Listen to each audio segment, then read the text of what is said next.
안녕하세요. 뇌균형연구소 이승용, 김민정입니다. 저 진짜 궁금한 게 하나 생겼는데요. 주말에 TV를 보는데 아이가 막 마트에서 떼쓰고 울고 들어 눕더라고요. 그 상황에서 저라면 어떻게 했을까 떠올려 봤거든요. 근데 지난 시간 내용들이 다 기억은 나는데 막상 어떻게 해야 할지가 막막하더라고요. 어떻게 해야 돼요?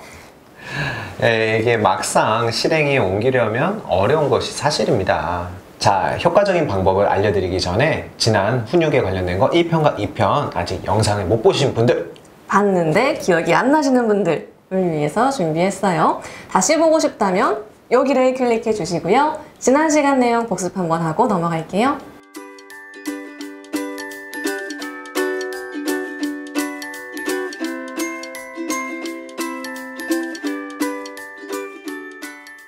자, 그럼 오늘은 지난 시간에도 말씀드렸다시피 규칙을 정하고 훈육을 할 때 감정 조절이 안 돼가지고 과잉 행동 또는 부정 행동을 보이는 경우 어떻게 훈육해야 되는지에 대해 자세히 알아보도록 하겠습니다. 드디어 실전이 왔군요. 아이들이 마트에서 떼쓰고 들어 눕고 소리 지르는 그런 상황일 때 훈육하는 방법 알려주시는 거죠? 준비되셨나요? 저 준비됐어요. 참으로 난감하고 이렇게 당황스러운 상황이 아닐 수 없어요. 이렇게 들어 누워봐요. 얼마나 그 주변의 시선이며 이렇게 좀 난감하겠습니까? 네, 지금부터 말씀드리는 이 세 가지만 기억해 주시고 정형해 보시면 지금보다는 훨씬 안정적으로 아이를 케어할 수 있을 것입니다. 세 가지만 기억하면 해결될 수 있는 건가요? 물론이죠. 지금부터 귀 쫑긋하고 집중해 주세요. 과잉행동 시 훈육 방법 첫 번째, 안정을 취하라입니다. 대부분 아이들이 과잉성을 보이거나 감정 조절이 어려운 경우 흥분되어 있는 경우가 많아요. 이때는 무슨 말을 해도 귀에 들리지가 않아요. 속에 경이 껴져. 근데 이건 아이뿐만 아니라 성인도 마찬가지입니다. 물론 이제 부모라는 지위를 이용해서 체벌을 한다든지 크게 소리쳐가지고 아이를 깜짝 놀라게 해가지고 순간 이렇게 말을 듣게 할 수도 있어요. 이렇게 훈육하시는 분들도 사실 좀 많이 계실 거라 생각은 듭니다. 네, 이런 부분은 즉각적으로는 효과가 있을지 모르겠지만 아이 문제의 본질이 아닌 당장의 위기 상황을 모면하기 위한 행동으로 나중에는 아이가 눈치 보는 아이로 이렇게 커질 가능성이 크고요. 무엇보다 첫 시간에도 말씀드렸던 중 아주 중요한 문장 하나가 있었죠. 연관이 되는 건데 혹시 기억나시는 거 있으실까요? 저 기억날 것 같아요. 화내거나 혼내는 것은 훈육이 아니다. 이거 맞죠? 정확하게 맞추셨어요. 맞습니다. 아이의 감정이 이렇게 막 올라왔다고 해서 부모도 같이 감정적으로 대할 필요가 절대 없습니다. 물론 아이의 감정선이 더 올라가지 않게끔 얼굴 표정과 목소리 톤을 바꿔가지고 이렇게 부모의 말에 집중할 수 있게끔 만들어주는 것은 필요합니다. 예를 들어서 기똥이라고 하면 기똥이 그만, 안 돼 하면서 순간적으로 이렇게 분위기를 바꿔주는 건 필요해요. 그래서 집중이 되면은 아이한테 다음으로는 안정을 취할 수 있게끔 호흡을 가다듬는 시간을 준다든지 혹은 이렇게 물 한 모금을 줘가지고 안정을 취할 수 있는 기회를 만들어주는 것이 필요합니다. 이렇게 물 마시는 거라든지 호흡 같은 경우는 우리 안정을 취할 때 활성화되는 부교감 신경이 이렇게 활성화돼서 내 몸을 다운시켜 준다라고 보시면 돼요.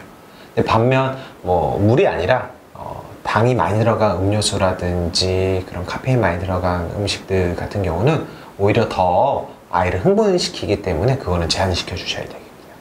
정말 감정이 격해진다고 하면 아무것도 안 들릴 것 같아요. 그래서 안정을 취할 수 있는 환경을 만들어주는 것은 중요한 것 같은데요. 성인도 마찬가지지만 우리 아이들이 과연 감정 조절, 안정 쉽지가 않을 것 같은데요. 네, 그럴 땐 가장 간편하고 쉬운 방법이 있습니다. 바로 장소 이동을 시켜주는 것인데요. 예를 들어 마트에서 장난감을 사달라고 들어눕는 경우 아이 잡아놓고 백날 이야기해봤자 쉽게 따라오지도 않고요. 주변에 눈치도 보이고 많이 당황스럽잖아요. 이럴 때는 아이를 빨리 업거나 안고 자리를 이동시켜주는 것이 필요해요. 특히 이제 주변에 시선을 신경 쓰지 않아도 되는 장소로 이동을 한 후에 안정을 취하게끔 시간을 주는 것이 가장 효과적인 방법입니다. 집에서는 거실에서 뒤집어졌다라고 하면은 아이 방이라든지 안방 등으로 자리를 이동시켜 주는 것이죠. 근데 만약 장소 이동 이런 게 좀 어려운 경우는 아이의 시선의 방향만이라도 바꿔주는 것이 아주 효과적인 팁 중에 하나예요. 그래서 주변에 방해받지 않는 벽 쪽 있죠, 벽 쪽. 벽 쪽으로 아이를 돌려주세요. 그렇게 하는 것만으로도 이런 감각 전환이 이루어지게 되면서 훨씬 더 안정을 취할 수 있는 세팅이 완성이 되는 거라고 보시면 됩니다. 환경을 바꿔주는 것만으로도 아이를 안정시키는 데 효과적이라는 것 같은데요. 그렇다면 혹시 생각의자도 같은 원리일까요? 예, 맞아요. 이제 혼자 뭐 벽을 보고 서 있는다든지 생각 의자에 앉아 스스로의 행동을 생각해 보는 것 자체가 안정을 시키면서 이루어지는 방법인 것이죠. 근데 물론 이것도 어느 정도 안정이 되어 있을 때 가능한 것이기 때문에 분위기 전환, 장소 이동, 뭐 이렇게 시선 변경, 심호흡, 물 마시기, 혹은 또 이렇게 안아줘서 좀 안정감을 좀 빨리 취할 수 있도록 도와주는 것이 우선입니다. 정말 많은 노력이 필요한 부분인 것 같은데요. 분위기 전환과 심호흡 등으로 아이가 안정을 취했다면 그 다음에는 무엇이 필요할까요? 아이가 어느 정도 안정이 되었다면 이제부터는 경청과 공감을 통해 아이의 이야기를 전적으로 들어주는 감정 표출의 시간을 가져야 합니다. 여러분들도 한번 생각해 보세요. 내 마음이 속상하고 답답할 때 어떤 친구를 만나는 게 좋을까요? 뭐 자기 이야기를 잘 들어주는 친구, 아니면 뭐 자기 이야기만 하는 친구, 어떠세요? 저는 잘 들어주는 친구요. 네, 아마 대부분은 자기 이야기를 들어주는 친구를 선호할 것입니다. 아이도 마찬가지예요. 자신의 그런 답답함을 토로하면서 내면의 응어리를 빨리 털어낼 수 있게끔 해주셔야 돼요. 그래야 남의 이야기가 이제 귀에 들어오게 되는 것이거든요. 그래서 이 단계에서는 아이가 논리적으로 맞지 않는 이야기를 할지언정 잘잘못을 따지는 것이 아니라 이때는 아이의 이야기를 들어주는 데 집중을 해주시면 됩니다. 물론 이 단계를 진행할 때 주의해야 될 사항이 있는데, 부모가 이야기를 들어줄 여유가 없음에도 불구하고 억지로 들어주는 이런 것만 좀 참아주시면 돼요. 표정에서 다 티가 나거든요. 그러면은 이게 어느 순간 또 화를 내고 있는 본인의 모습을 발견하시게 될 거예요. 네. 그래서 이때는 그냥 담백하게 예를 들어 기똥이가 화난 거 알겠어 와 같이 그냥 그 감정 자체만 읽어주시는 것만으로도 돼요. 그렇게 그 정도만 해주셔도 됩니다. 네. 감정을 표출할 수 있는 기회를 줘라 라는 거 맞죠? 네, 그렇죠. 네, 아이의 감정을 잘 받아주기 위해서는 부모의 컨디션 또한 굉장히 중요할 것 같아요. 지금 나의 감정이 아이를 받아줄 수 있는 것인지 아닌지를 빨리 판단하는 것도 중요할 것 같고요.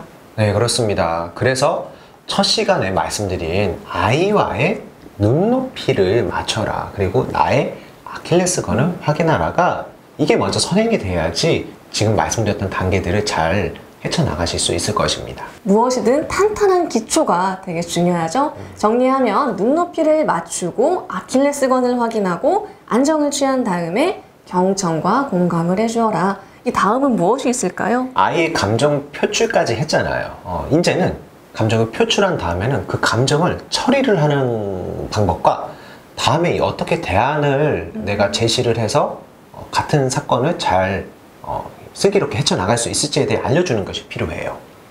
이때 중요한 점이 있는데 반드시 아이가 스스로 생각하고 결정할 수 있는 기회를 제공해 줘야 된다는 것입니다. 뭐 예를 들어 친구를 때린 후라고 가정을 해볼게요. 뭐 앞으로도 친구가 기똥이 물건을 뭐 건들거나 기똥이를 이렇게 때리게 하면 그때는 어떻게 하면 좋을까? 어떻게 했으면 좋겠어? 와 같이 아이한테 물어봐서 아이가 스스로 답을 내릴 수 있게끔 해줘야 되는데, 앞으로는 친구 때리면 안 돼, 그럴 때는 엄마한테 일날 거야 하면서 뭔가 이렇게 어머니께서도 직접 아이한테 답을 알려주는 거, 요것만 피해 주시면 됩니다. 네. 더불어 향후 대처할 수 있는 힘을 키우기 위해서는 아이에게 세부적으로 대처할 수 있는 방안을 알려줄 필요도 있어요. 아, 정말 되게 중요한 부분인 것 같아요. 간혹 아이가 친구를 때렸다는 말만 듣고 나서 전후사정 확인도 안 한 상태로 너 왜 그래 진짜 엄마 그러지 말라고 했지? 라고 화부터 내는 분들, 이 방법보다는요 아이 스스로 생각을 하고 결정할 수 있는 기회를 주는 게 어떨까요? 오늘의 내용 꼭 실천해 보시길 바라고요. 그럼 기회를 줬다고 하면 대처 방안은 어떻게 알려주는 게 좋을까요? 크게 이제 세 가지 방법이 있습니다. 언어, 행동, 이미지인데요. 언어로는 아이가 같은 상황이 이렇게 맞닥뜨려졌을 때 표현을 할 수 있게끔 훈련을 해줘야 돼요. 싫어, 안 돼, 뭐 이렇게 특정 단어를 아이가 말을 할 수 있는 훈련을 해주시는 거예요. 해도 막상 그 상황이 오면 잘 안 됩니다. 쉽지 않아요. 뇌가 마비가 되기 때문에 언어 중추도 같이 마비가 돼서 못해요. 이럴 때는 행동 훈련을 알려줘야 돼요. 안 된다라는 걸 몸으로, 뭐 선생님한테 해보미 손을 든다든지, 아 싫어요 하면서 뭐 소리를 이렇게 동작으로서 알려주는 거죠.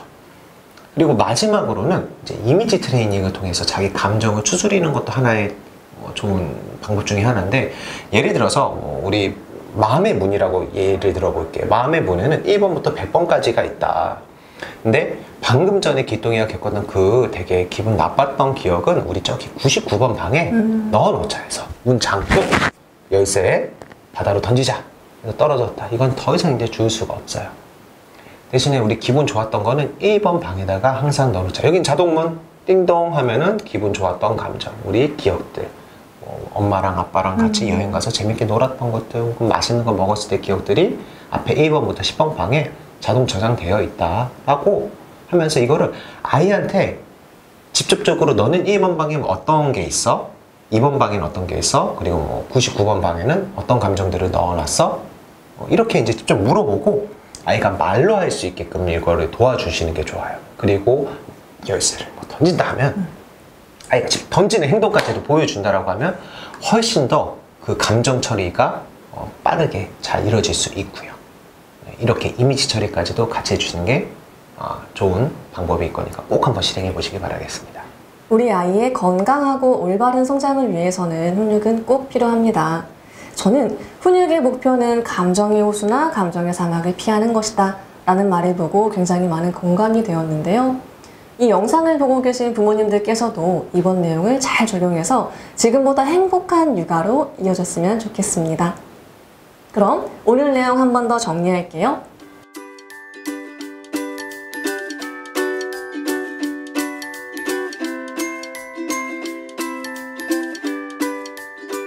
자, 어떠셨나요? 오늘 정보가 많은 도움이 되셨나요? 도움이 되셨다면 구독과 추천 영상도 확인해 보시길 바랍니다. 그럼 오늘보다 행복한 내일을 위해 다음 편에도 유익한 정보로 찾아뵙겠습니다. 감사합니다.